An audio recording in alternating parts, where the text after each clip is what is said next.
नमस्कार, स्वागत है आप सभी का सी न्यूज भारत में और मैं हूं आपके साथ ज्योति श्रीवास्तव। वार्ड नंबर 15 के समाज सेवी पवन तिवारी ने रविवार को अपने लगभग 150 समर्थकों के साथ भारतीय जनता पार्टी की सदस्यता ग्रहण की। इस अवसर पर उन्हें प्रदेश के उप मुख्यमंत्री राजेंद्र शुक्ला ने पार्टी की सदस्यता दिलाई। सदस्यता ग्रहण कार्यक्रम के दौरान उप मुख्यमंत्री राजेंद्र शुक्ला ने पवन तिवारी और उनके समर्थकों का स्वागत करते हुए कहा कि समाज सेवा से जुड़े लोग पार्टी में आने से संगठन को नई दिशा और मजबूती मिलेगी। उन्होंने ये भी कहा कि भाजपा हमेशा जन सेवा को प्राथमिकता देती है और ऐसे कर्मठ कार्यकर्ताओं के जुड़ने से पार्टी और मजबूत होगी।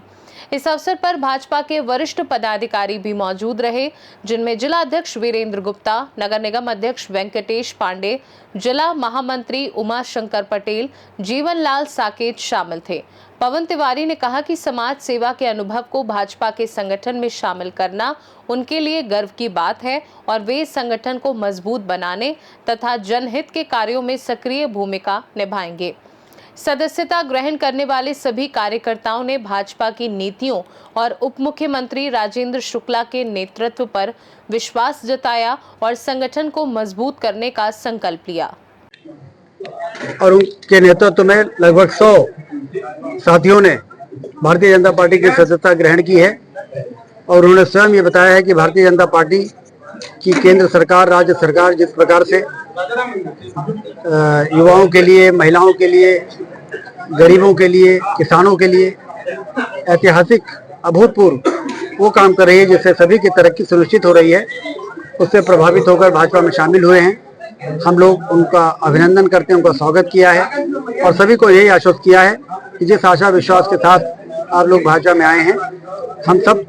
उस विचारधारा को आगे बढ़ाएंगे जो विचारधारा समाज के अंतिम छोर पर खड़े हुए व्यक्ति को खुशहाल बनाना चाहती है। उस पर सारे लोग मिलकर काम करेंगे। ये है क्या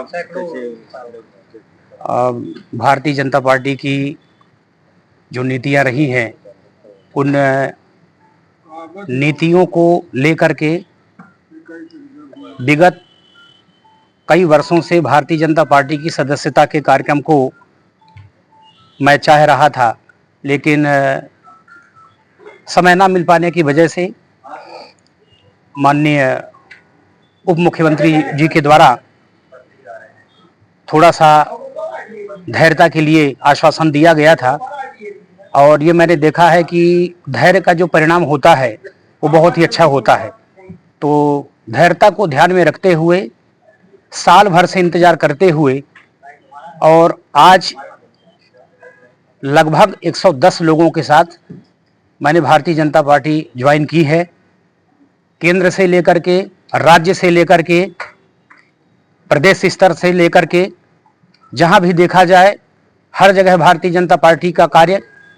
और जो कार्यक्रम रहा है वो बहुत सुगम रहा है। मोदी जी की जो नीतियां रही हैं, विदेशों में भी कितना कार्य कर रही हैं, कितनी कारगर साबित हुई हैं, ये किसी से छिपा नहीं है। हमारे मध्य प्रदेश शासन के उप मुख्यमंत्री माननीय राजेंद्र भैया जी द्वारा जिस तरह से रीवा को मेडिकल का हब बनाने की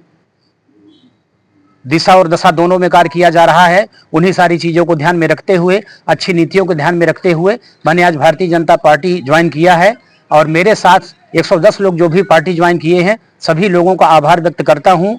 इतने वर्षों से लगातार जुड़े रह गए और कोई भी कभी भी मन में ये नहीं अपना विचार लाया कि अब हमको विलंब हो रहा है। सभी का ये विचार था कि जब भी समय आएगा भारतीय जनता पार्टी ही ज्वाइन करना है। तो केंद्र, राज्य, प्रदेश हर स्तर में अच्छे कार्य को लेकर के हम सभी ने विचार बनाया और भारतीय जनता पार्टी को ज्वाइन करने का जो हम लोगों ने लक्ष्य हासिल किया था, आज भारतीय जनता पार्टी अध्यक्ष माननीय वीरेंद्र गुप्ता जी, मध्य प्रदेश उप मुख्यमंत्री माननीय श्री राजेंद्र शुक्ला जी, नगर निगम अध्यक्ष माननीय वेंकटेश पांडे जी, मंडल अध्यक्ष माननीय शिवम द्विवेदी जी, आज के हमारे इस कार्यक्रम के संचालन कर रहे माननीय राजकुमार जायसवाल जी, साथ में पूरी मंडल नीति और पूरी मंडल टीम को मैं तहे दिल से हार्दिक बधाई देता हूं और हम सभी लोग इस आशा और विश्वास के साथ आगे कदम बढ़ाएंगे कि आगे भी चल करके, जैसा कि मैंने पहले भी कहा था, एक बार फिर बोल रहा हूं कि इसी आशा के साथ कि चारों तरफ खुशहाली होगी, मुस्कानों से भरा पल होगा और दीप जलेंगे आशाओं की आज से सुंदर कल होगा। रीवा से सी न्यूज संवाददाता अर्जुन तिवारी की रिपोर्ट। समाज सेवी पवन तिवारी और उनके समर्थकों का भाजपा में शामिल होना संगठन के लिए नई ऊर्जा और दिशा लेकर आया है। उप मुख्यमंत्री राजेंद्र शुक्ला और वरिष्ठ पदाधिकारियों ने उनका स्वागत किया और सभी नए सदस्यों ने संगठन को मजबूत करने का संकल्प लिया। ऐसा लगता है कि समाज सेवा और राजनीति का ये संगम सीमांचल में भाजपा की ताकत को और बढ़ाएगा। खास रिपोर्ट में फिलहाल के लिए इतना ही। देश दुनिया की बाकी खबरों को जानने के लिए आप देखते रहिए सी न्यूज़ भारत।